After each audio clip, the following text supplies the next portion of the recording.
He was bigger, grayer, and uglier than all his brothers and sisters.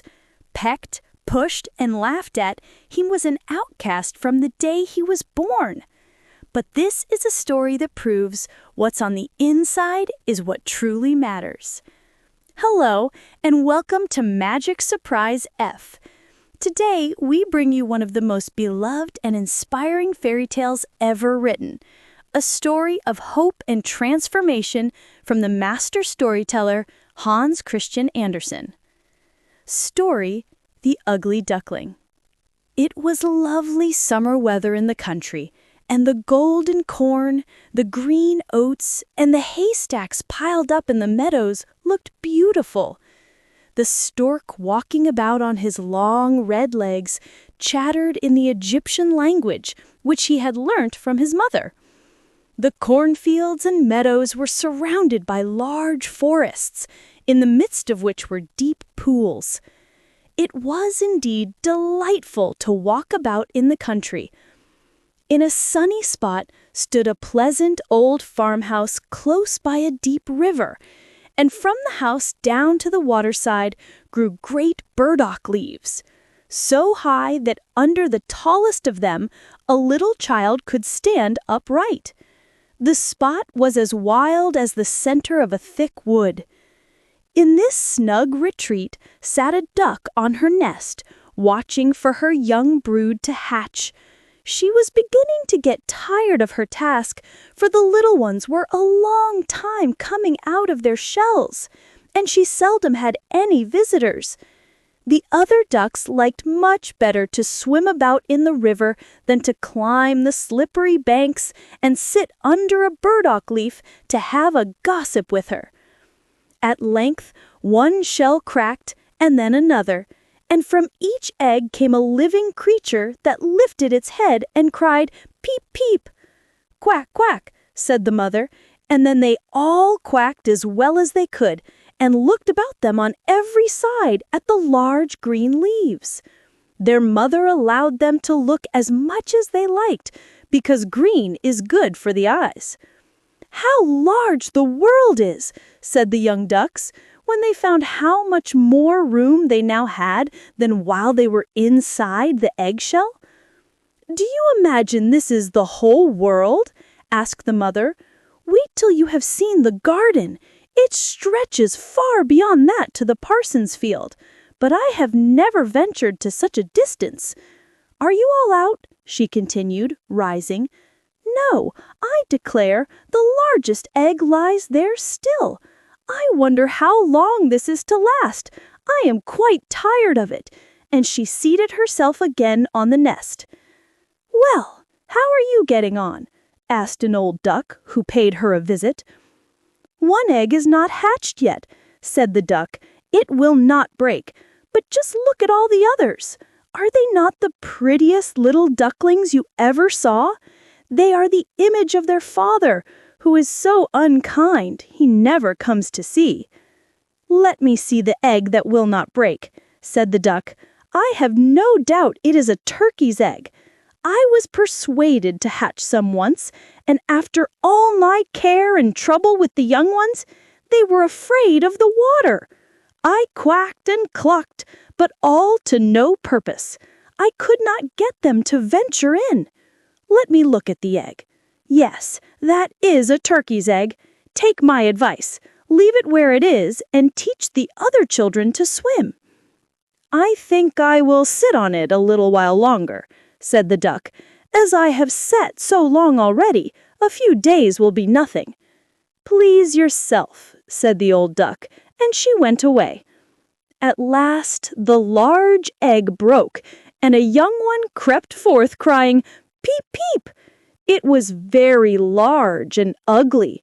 The duck stared at it and exclaimed, "It is very large and not at all like the others. I wonder if it really is a turkey." The strange, ugly duckling has finally hatched, but his troubles are just beginning. Will his own mother accept him? Before we follow him to the farmyard, we have a small request. If you love timeless stories that teach us to be kind, please take a moment to subscribe to Magic Surprise F. Your support helps us share these wonderful tales. Now, let's see what happens to the poor little duckling. We shall soon find it out, however, when we go to the water. It must go in if I have to push it myself. On the next day, the weather was delightful, and the sun shone brightly on the green burdock leaves. So the mother duck took her young brood down to the water and jumped in with a splash. "Quack, quack!" cried she, and one after another the little ducklings jumped in. The water closed over their heads, but they came up again in an instant and swam about quite prettily, with their legs paddling under them as easily as possible. And the ugly duckling was also in the water, swimming with them. "Oh," said the mother, "that is not a turkey. How well he uses his legs and how upright he holds himself. He is my own child, and he is not so very ugly after all, if you look at him properly. Quack, quack! Come with me now. I will take you into grand society and introduce you to the farmyard. But you must keep close to me, or you may be trodden upon. And above all, beware of the cat." When they reached the farmyard, there was a great disturbance. 2 families were fighting for an eel's head, which, after all, was carried off by the cat. "See, children, that is the way of the world," said the mother duck, wetting her beak, for she would have liked the eel's head herself. "Now come, use your legs and let me see how well you can behave. You must bow your heads prettily to that old duck yonder.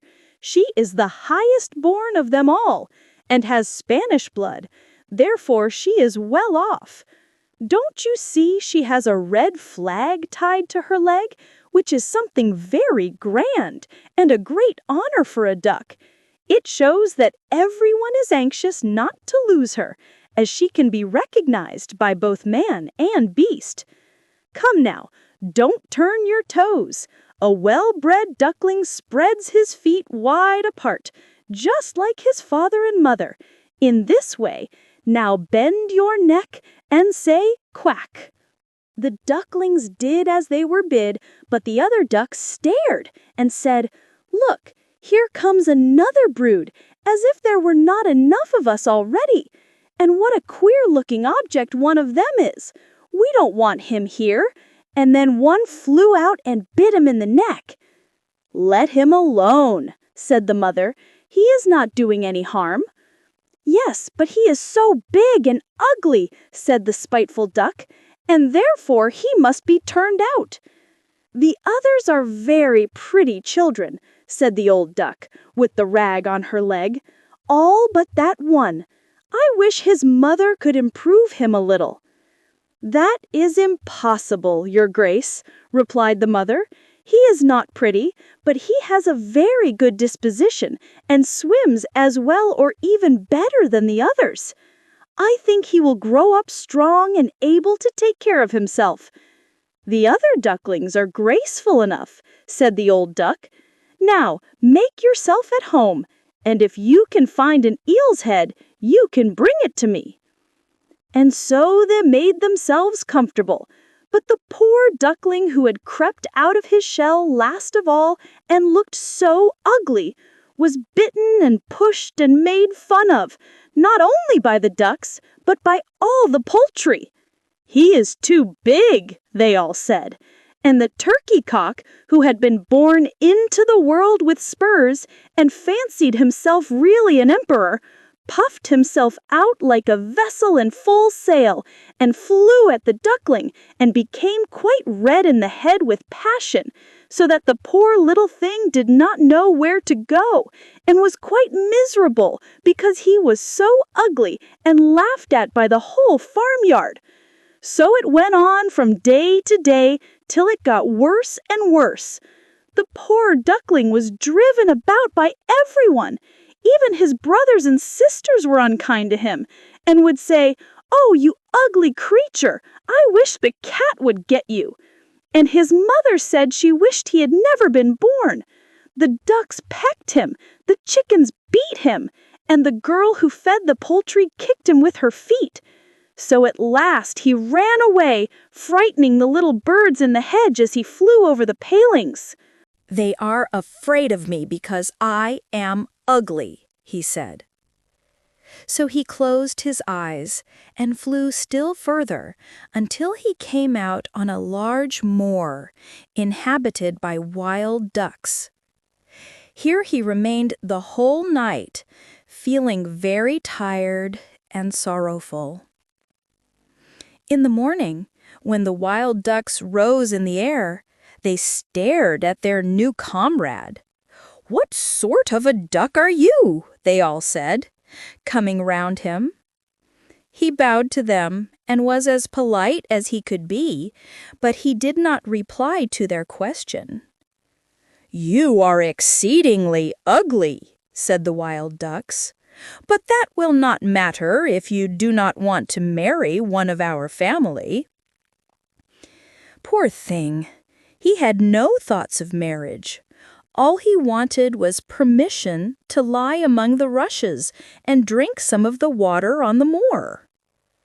After he had been on the moor 2 days, there came 2 wild geese, or rather goslings, for they had not been out of the egg long and were very saucy. "Listen, friend," said one of them to the duckling. "You are so ugly that we like you very well.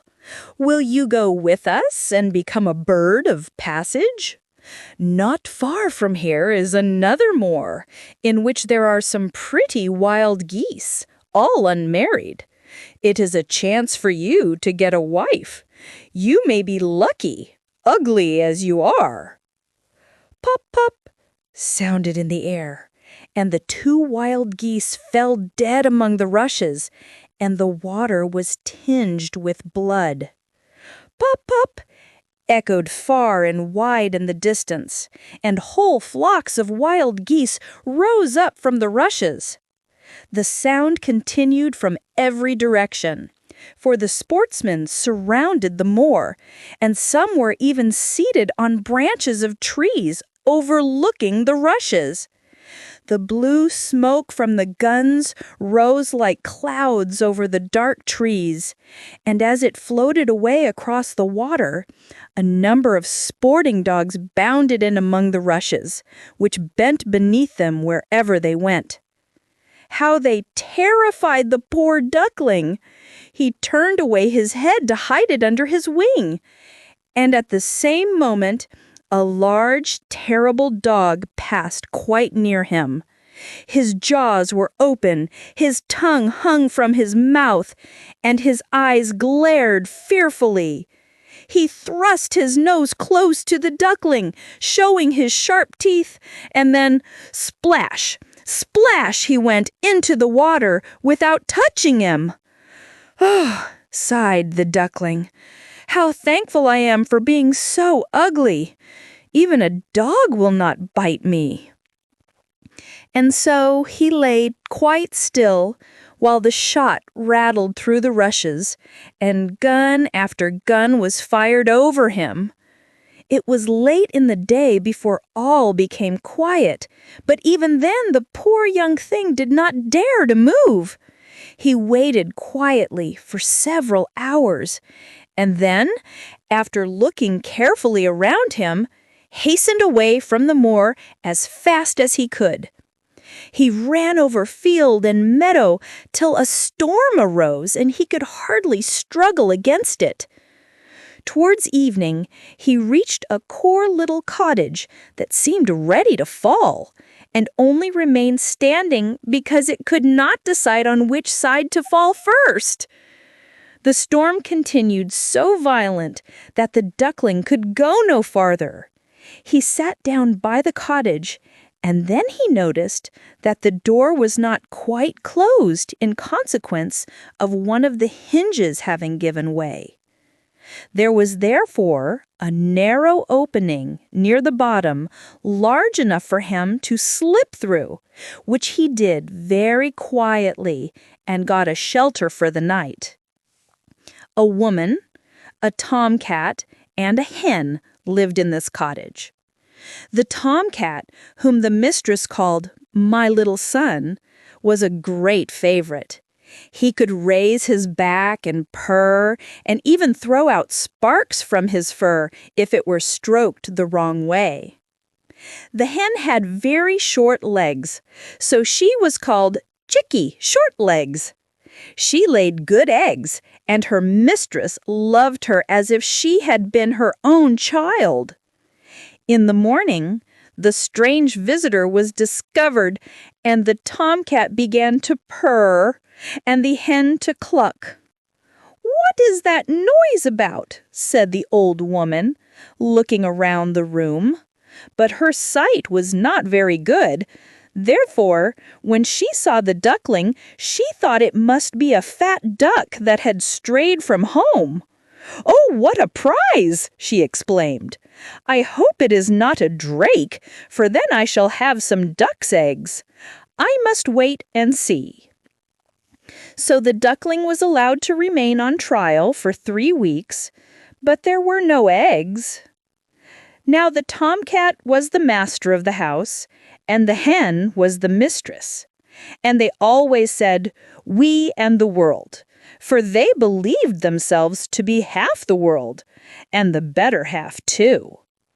The duckling thought that others might hold a different opinion on the subject, but the hen would not listen to such doubts. "Can you lay eggs?" she asked. "No." "Then have the goodness to hold your tongue." "Can you raise your back, or purr, or throw out sparks?" said the tomcat. "No." "Then you have no right to express an opinion when sensible people are speaking." So the duckling sat in a corner, feeling very low-spirited, till the sunshine and the fresh air came into the room through the open door, and then he began to feel such a great longing for a swim on the water that he could not help telling the hen. "What an absurd idea," said the hen. "You have nothing else to do, therefore you have foolish fancies. If you could purr or lay eggs, they would pass away." "But it is so delightful to swim about on the water, and so refreshing to feel it close over your head while you dive down to the bottom." "Delightful indeed," said the hen. "Why, you must be crazy. Ask the cat. He is the cleverest animal I know. Ask him how he would like to swim about on the water, or to dive under it. For I will not speak of my own opinion. Ask our mistress, the old woman. There is no one in the world more clever than she is. Do you think she would like to swim, or to let the water close over her head?"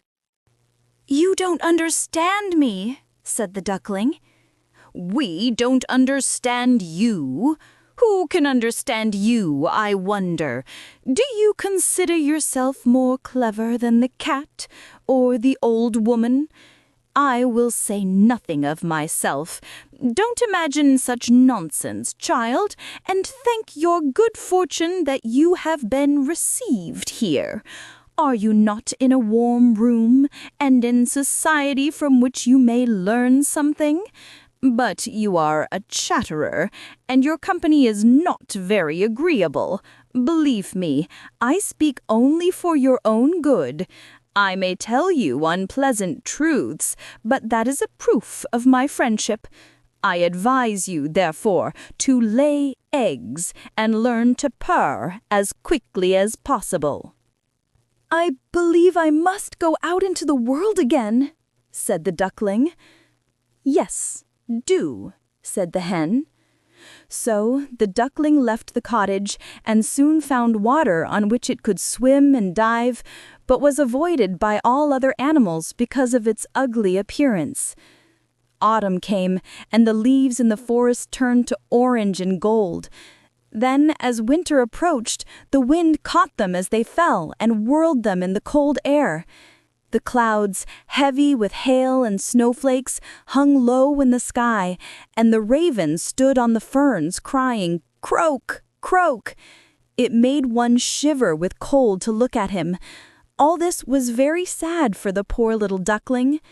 One evening, just as the sun set amid radiant clouds, there came a large flock of beautiful birds out of the bushes.